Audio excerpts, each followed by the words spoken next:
Assalamualaikum warahmatullahi wabarakatuh. Alhamdulillah, alhamdulillahil jabbaril qahar, alhamdulillahil qaharis satar. Assalatu wassalamu ala nabiyil mukhtar wa ala ashabil akhyar wa man tabi'ahum bi ihsanin ila yaumil qarar. Hadratil mukramin yang kami hormati, para dewan juri yang adil dan bijaksana, dan juga para pemirsa yang menyaksikan video ini yang insya Allah para penghuni surga. Dan alhamdulillah saya bersyukur sekali bisa mengikuti kompetisi ilmiah mahasiswa psikologi tahun 2023 Universitas Negeri Raden Fatah Palembang. Tak kenal maka ta'aruf. Maka perkenalkanlah, nama saya Aftar Rosyih Editia, mahasiswa psikologi angkatan 2022 Universitas Islam Indonesia.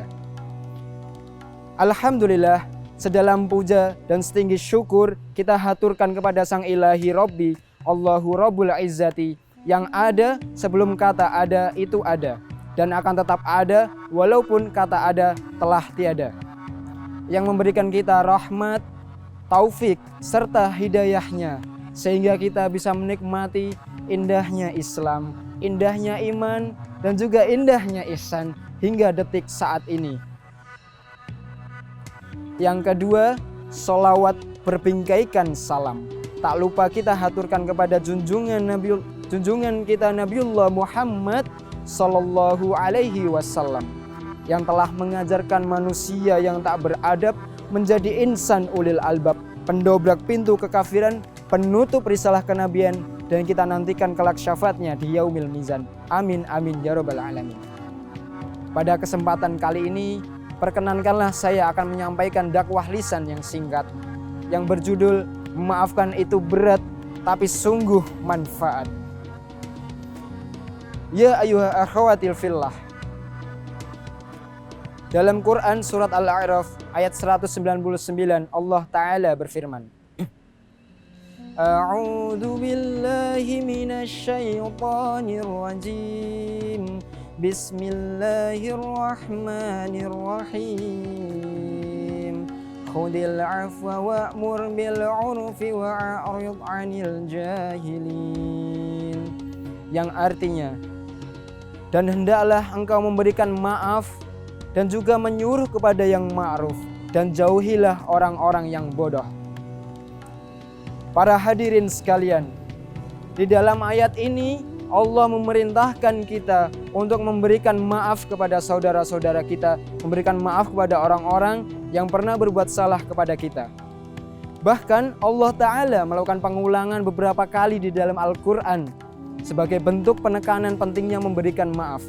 Seorang ahli tafsir, Profesor Muhammad Quraisy Shihab, mengatakan bahwasanya di dalam Al-Quran terdapat 34 kali pengulangan kata al-afu dan juga kata bentukannya.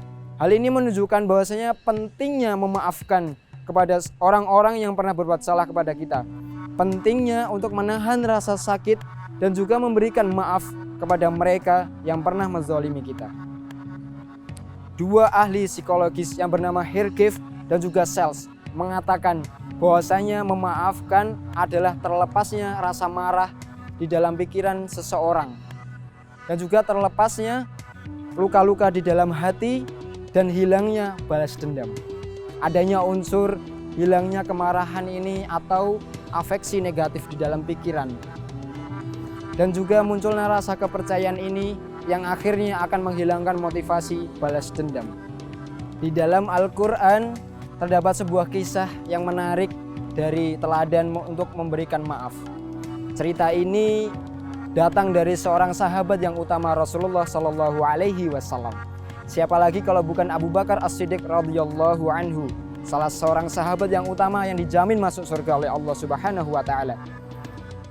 Kejadian ini dinamakan dengan haditsul ifki, yaitu kejadian di mana istri Rasulullah Sallallahu Alaihi Wasallam atau putri Abu Bakar radhiyallahu anhu difitnah oleh sepupunya sendiri yang bernama Mistah bin Utsatsah. Mistah bin Utsatsah ini memfitnah Aisyah radhiyallahu anha bahwasanya Aisyah ini berbuat zina. Padahal tidak. Aisyah hanya tertinggal oleh rombongan. Atas kejadian inilah Allah Ta'ala firmankan, Allah Ta'ala turunkan Al-Quran surat An-Nur ayat 22 yang berbunyi, A'udzu billahi minasyaitonir rajim. Bismillahirrahmanirrahim. Wala ya'tali ulil fadli minkum was-sa'ati an yu'tu ulil qurba wal masakin wal muhajirin fi sabilillah wal ya'fu wal yasfahu ala tuhibbunallaha an yaghfirallahu lakum wallahu ghafurur rahim, yang artinya, dan janganlah orang-orang di antara kamu yang memiliki kelebihan dan juga kelapangan bersumpah untuk tidak memberikan nafkah kepada kerabat-kerabatnya, kepada orang-orang miskin dan juga kepada orang-orang yang berhijrah di jalan Allah. Hendaklah mereka memaafkan dan juga berlapang dada. Tidaklah kamu menyukai bahwasanya Allah akan mengampunimu, dan sungguh Allah Maha Pengampun, Maha Penyayang. Di dalam ayat ini menunjukkan bahwasanya agar kita mendapatkan ampunan Allah, maka kita juga harus memberikan maaf kepada saudara-saudara kita. Itulah mengapa Allah berfirman, Ala tuhibbunallaha ayaghfiralakum. Tidaklah kamu suka bahwasanya Allah mengampunimu? Hal ini merupakan suatu sindiran bahwasanya agar kita mendapatkan ampunan Allah, maka kita juga harus memberikan maaf dan juga ampunan kepada saudara-saudara kita yang telah berbuat salah. Selain daripada alasan ini, Allah memerintahkan manusia memberikan banyak maaf daripada meminta maaf. Walaupun meminta maaf sendiri suatu akhlak yang mulia yang Allah ajarkan di dalam Al-Quran dan juga hadis. Akan tetapi memaafkan ini fadailnya jauh lebih banyak. Dan juga jika kita perhatikan di dalam Al-Quran maupun dalam hadis, dalil-dalil mengenai perintah untuk memaafkan dan juga meminta maaf jauh lebih banyak untuk memaafkan daripada meminta maaf. Nah, dari sinilah kita akan mendapatkan beberapa fadail. Fadail yang pertama atau fadilah dan keutamaan yang pertama, yaitu bahwasanya Allah ingin memberikan kita kemuliaan di dunia maupun di akhirat. Hal ini terjelaskan di dalam sebuah hadis yang berbunyi, yang artinya Rasulullah Shallallahu Alaihi Wasallam bersabda, tidak ada orang ataupun tidak ada seseorang yang memberikan maaf kepada orang lain, melainkan Allah akan memberikan dia kemuliaan. Dan tidak ada seseorang yang merendahkan diri karena Allah, melainkan Allah akan mengangkat derajatnya. Hadis riwayat Muslim nomor 2588. Manfaat yang kedua, tentunya akan memberikan kita kesehatan fisik. Hal ini dipertegas oleh sebuah pernyataan dari seorang psikolog klinis di The Johns Hopkins Hospital, salah satu rumah sakit terkenal di Amerika Serikat.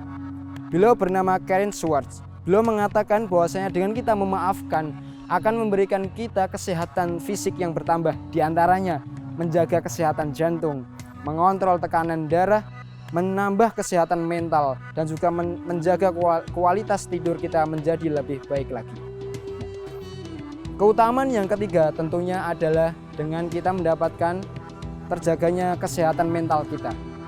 Hal ini dipertegas oleh pernyataan Haris DKK di dalam sebuah jurnal yang ditulis oleh Ida dan Farida tahun 2021 yang mengatakan bahwasanya memaafkan adalah melepaskan kemarahan sehingga menimbulkan situasi yang lebih positif, emosi yang lebih positif.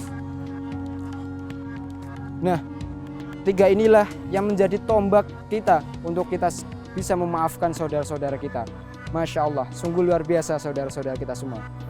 Maka dari ini, setelah kita mengetahui fadail atau keutamaan-keutamaan dari memaafkan ini, marilah kita mulai sekarang untuk memaafkan saudara kita, siapapun itu, tanpa pandang bulu. Mungkin sekian yang dapat saya sampaikan, kurang dan lebihnya saya mohon maaf. Nun wal qalami wa ma yasturun, fastabiqul khairat. Wassalamualaikum warahmatullahi wabarakatuh.